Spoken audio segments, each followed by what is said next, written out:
Dear student, कल हमने first lesson science का प्रकाश का परावर्तन में प्रकाश टॉपिक पढ़ लिया है। आज हम प्रकाश का परावर्तन और परावर्तन के नियम पढ़ने जा रहे हैं। चलिए पढ़ते हैं।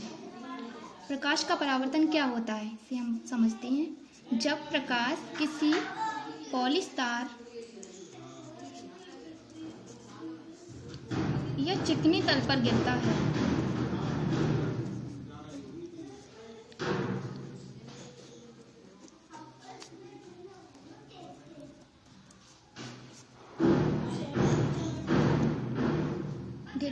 तो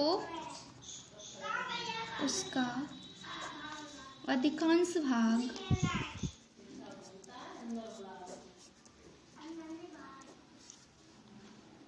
परावर्तन के पश्चात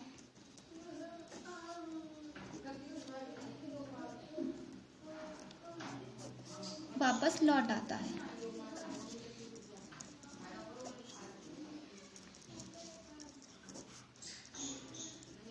प्रकाश के वापस लौटने की घटना को प्रकाश की परावर्तन के पश्चात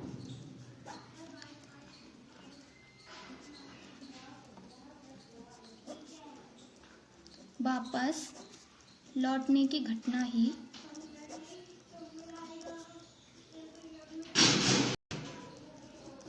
प्रकाश का परावर्तन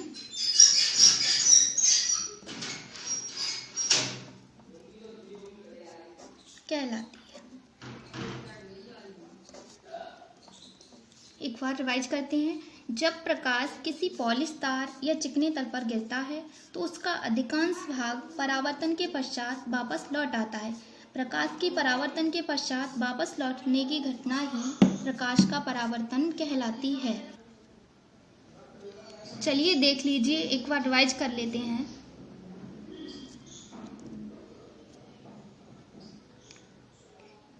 ओके, अब आपको एक फिगर के माध्यम से समझाते हैं।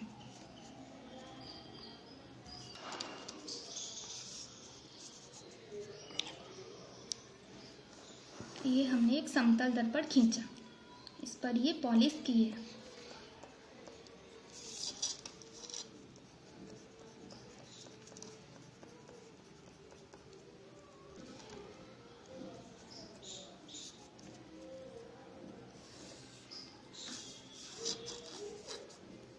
ये हम चित्र खींचते हैं। इसमें एक समतल दर्पण बनाया, इसे नाम दे देते हैं M1 M2।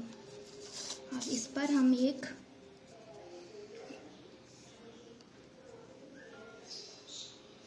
आपतित किरण डालें, यानी आपतित किरण वो होती है आती हुई किरण।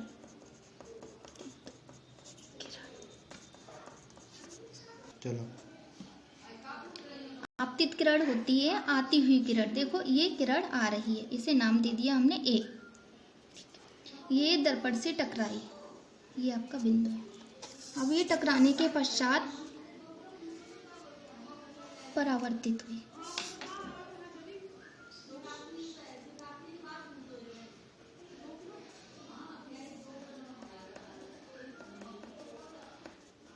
इसे नाम दिया, ये है परावर्तित किरण। आपतित किरण, ये आपतित किरण आती हुई प्रतीत होती है, परावर्तित किरण यानी जा रही है। ठीक है, इसे हमने बिंदु दिया B, इसे नाम दिया C। इस बिंदु पर टकराती है, इस बिंदु को कहते हैं आपतन बिंदु। इसे हम नाम देते हैं आपतन बिंदु। इस पर हम एक अभिलंब खींच लेते हैं। अभिलंब खींच लिया। अब आपतित किरण और ये आपकी हो गई परावर्तित किरण। ये बीच में ये और इसकी ये कोण हमारा बराबर होगा। आपतित किरण तथा अभिलंब के बीच में जो कोण बनता है उसे कहते हैं आपतन कोण, तथा परावर्तित किरण तथा अभिलंब के बीच में जो कोण बनता है उसे कहते हैं परावर्तन कोण। अब इस चित्र को दोबारा देखते हैं। जैसे ये हमारा समतल दर्पण है, इसके एक सतह पर पॉलिश की हुई है तथा दूसरा सतह हमारी है चिकनी है एकदम। ठीक है, ये चिकनी सतह है, इस पर हमने आपतित किरण डाली। आपतित किरण का मतलब है आती हुई किरण, ठीक है। ये आपतन बिंदु पर यहाँ पर मिलती है, यहाँ से ही ये परावर्तित हो जाती है। इस किरण को कहते हैं परावर्तित किरण, ठीक है। इस पर हम अविलंब खींच लेते हैं। ये अविलंब हो गया हमारा BN, ठीक है।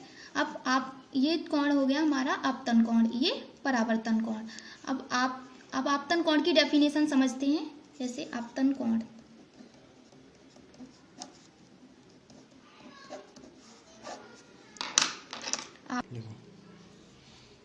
आपतन कोण की डेफिनेशन समझते हैं।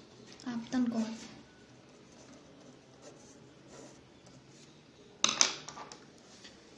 आपतित किरण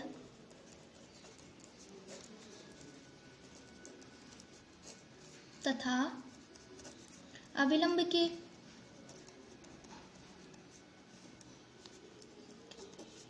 बीच बने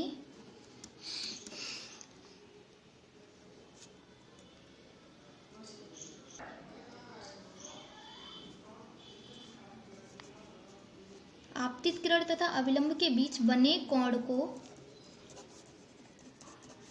आपतन कोण कहते हैं।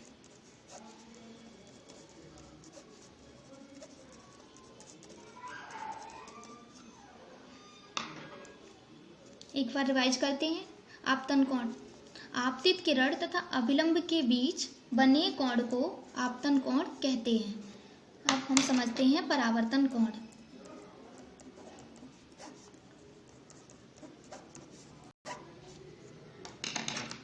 परावर्तित किरण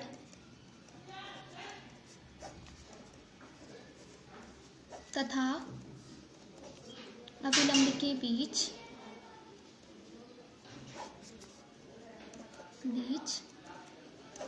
बने कोण को परावर्तन कोण कहते हैं। रिवाइज करते हैं। परावर्तन कोण, परावर्तित किरण तथा अविलंब के बीच बने कोण को परावर्तन कोण कहते हैं। अब देखिए, हमने चित्र में बोला था आपतन कोण, आपतित किरण तथा अविलंब के बीच के कोण को क्या कहेंगे? आपतन कोण। अब परावर्तन कोण समझिए, परावर्तित किरण तथा अविलंब के बीच के कोण को क्या कहेंगे? परावर्तन कोण। आई होप अब आप समझ गए होंगे। अब हम समझते हैं परावर्तन के नियम।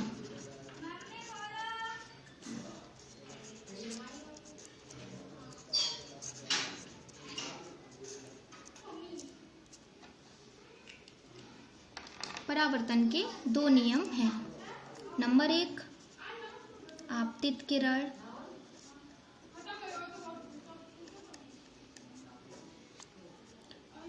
आपतन बिंदु पर अविलंब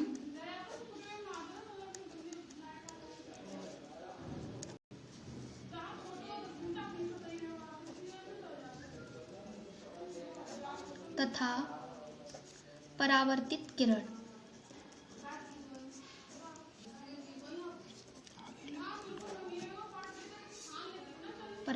किरण तीनों एक ही तल में होते हैं।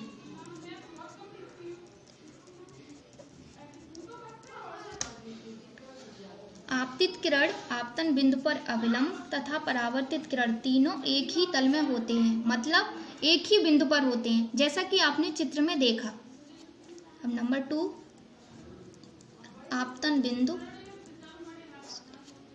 आपतन कोण सदैव परावर्तन कोण के बराबर होता है।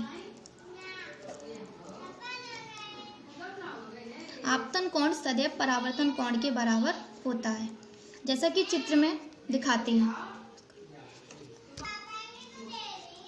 चित्र में देखो, आपतन कोण परावर्तन कोण के बराबर होता है। जैसे हमने आपतन कोण यहाँ पे थीटा माना, तो आपतन कोण हमारा थीटा है, तो परावर्तन कोण भी थीटा होगा। आपतन कोण सदैव परावर्तन कोण के बराबर होता है। आप समझ गए होंगे अच्छे से। आइए हम ये परावर्तन के नियम एक बार और रिवाइज करते हैं। ये एग्जाम की दृष्टि से बहुत इम्पोर्टेंट है। जैसे आपतित किरण आपतन बिंदु पर अविलंब तथा परावर्तित किरण तीनों एक ही तल में होते हैं। नंबर 2, आपतन कोण सदैव परावर्तन कोण के बराबर होता है। नमस्कार। डियर स्टूडेंट, अगर आपको हमारी वीडियो पसंद आई हो तो लाइक करें। अगर आपको कुछ पूछना हो या कुछ क्वेश्चन पूछना हो तो उसे कमेंट सेक्शन में शेयर करें और दोस्तों के साथ हमारी वीडियो को शेयर भी करें और सब्सक्राइब करें।